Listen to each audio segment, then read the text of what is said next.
Selamat malam, saya dengan Iwan Dwi Setiawan. Pada video kali ini saya akan mencoba menjelaskan protokol pada jaringan komputer. Untuk malam kali ini saya akan mencoba menjelaskan fungsi dari SMP, POP3, SMTP, FTP, IRP, IP versi 4, dan AV versi 6. Baiklah, kita mulai saja untuk menjelaskan fungsi dari protokol SMP. Apa itu SMP? SMP adalah Internet Control Message Protocol, sebuah protokol dalam suite protokol internet yang digunakan untuk mengirimkan pesan kesalahan dan kontrol di jaringan. Adapun fungsi utama SMP adalah untuk memberikan informasi tentang ketersediaan dan kinerja jaringan serta menyampaikan pesan kesalahan terkait dengan pengiriman paket data. Fungsi lain dari protokol SMP adalah ping.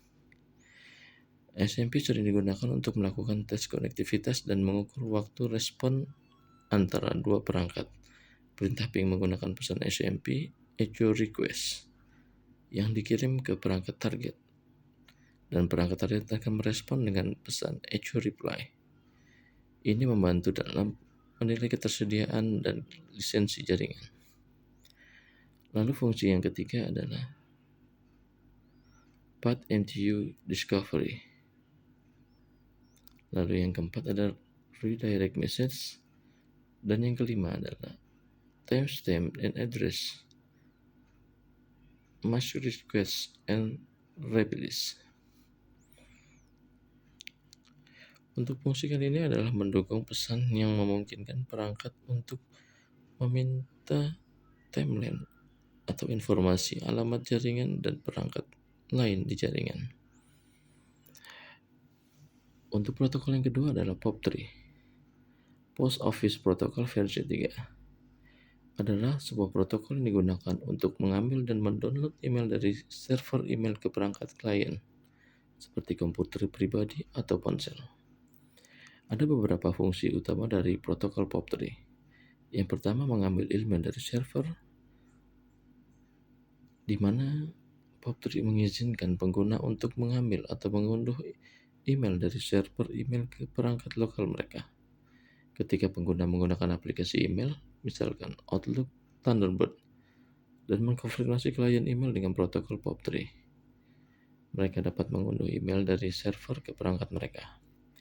Yang kedua, manajemen email di server, di mana POP3 memberikan kemampuan kepada pengguna untuk mengelola email di server.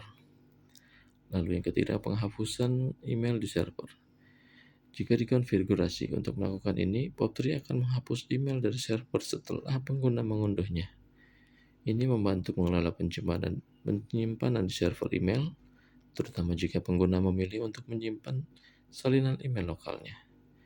Fungsi yang keempat adalah pengelolaan status email, di mana POP3 melibatkan mekanisme dan mengelola status email, seperti memindai email sebagai sebuah dibaca atau sebelum dibaca. Ini memungkinkan klien email untuk memberitahu server atau suatu email sudah dilihat atau belum. Yang kelima, sederhana dan efisien. POP3 didesain untuk menjadi protokol sederhana dan efisien. Ini fokus untuk mengunduh email ke perangkat klien dan tidak menyimpan salinan email server serta diunduh kecuali dikonfigurasi untuk melakukannya. Yang ketiga adalah SMTP, Simple Mail Transfer Protocol, adalah protokol yang digunakan untuk mengirim email melalui jaringan.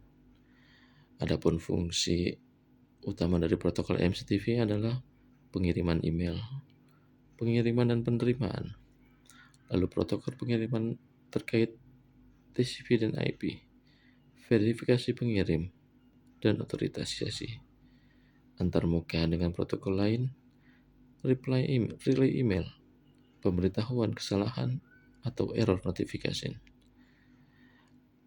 Lalu protokol yang lainnya adalah File Transfer Protocol atau FTP.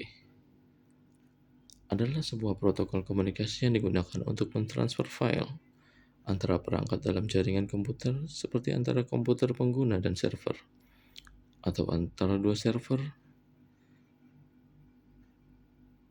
Fungsi utama dari FTP adalah 1. mengunggah atau upload, mengunduh atau download. Yang kedua, manajemen file dan directory. Yang ketiga, autentifikasi pengguna atau user authentication. Yang keempat, control access. Yang kelima, mode aktif. Yang keenam, pemulihan transfer. Yang ketujuh, logging.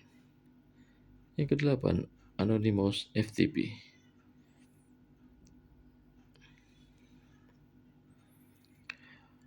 Lalu protokol lainnya adalah Address Resolution Protocol atau ARP.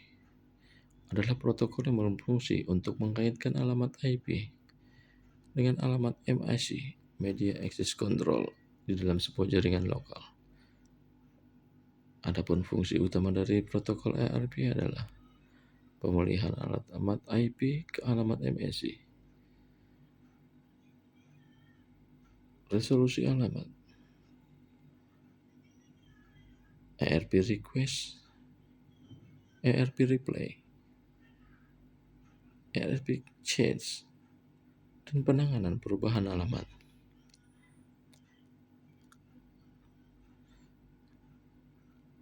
Lalu ada IP versi 4, Internet Protocol versi 4. Adalah versi protokol internet yang digunakan untuk menangani pengalamatan pengiriman paket data dalam jaringan. Meskipun IPv4 telah melayani internet dengan baik selama beberapa dekade, ada kelebihan dan keuntungan yang perlu dipertimbangkan.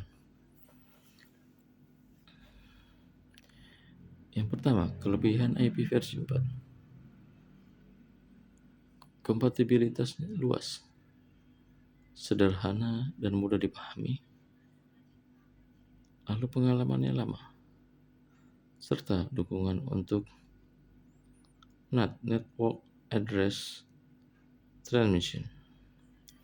Kekurangan IPv4 adalah keterlibatan alamat IP sudah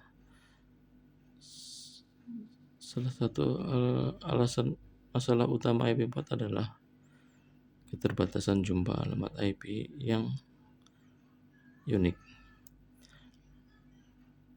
Lalu kesulitan penyusunan dan administrasi. Yang ketiga, kesulitan dalam menerapkan keamanan.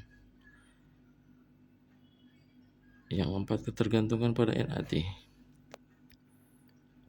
Dibandingkan dengan IP versi 6, di mana versi 6 ini dirancang untuk mengatasi keterbatasan alamat IP yang dimiliki oleh IP versi 4. Meskipun IP versi 6 menawarkan beberapa kelebihan, ada juga beberapa keluhan yang harus diperhatikan. Untuk kelebihan versi 6, ruang alamatnya yang luas. Yang kedua, dukungan untuk multicast secara alami. Yang ketiga, fitur aman dan terintegrasi. Yang keempat, auto configuration. Yang kelima, mobilitas dan roaming yang lebih baik. Adapun kekurangan IP versi 6 adalah kompleksitas implementation, dukungan perangkat dan aplikasi, ketergantungan pada dual stack, lalu kurangnya kesadaran, serta memiliki beberapa kekurangan keberlanjutan penggunaan IP4 semakin terbatas dan kebutuhan akan alamat IP yang lebih banyak mendorong banyak organisasi untuk mengadopsi IP versi 6 sebagai solusi jangka panjang. Demikianlah dari saya untuk penjelasan beberapa protokol dalam jaringan komputer. Kurang lebihnya saya mohon maaf. Terima kasih, selamat malam.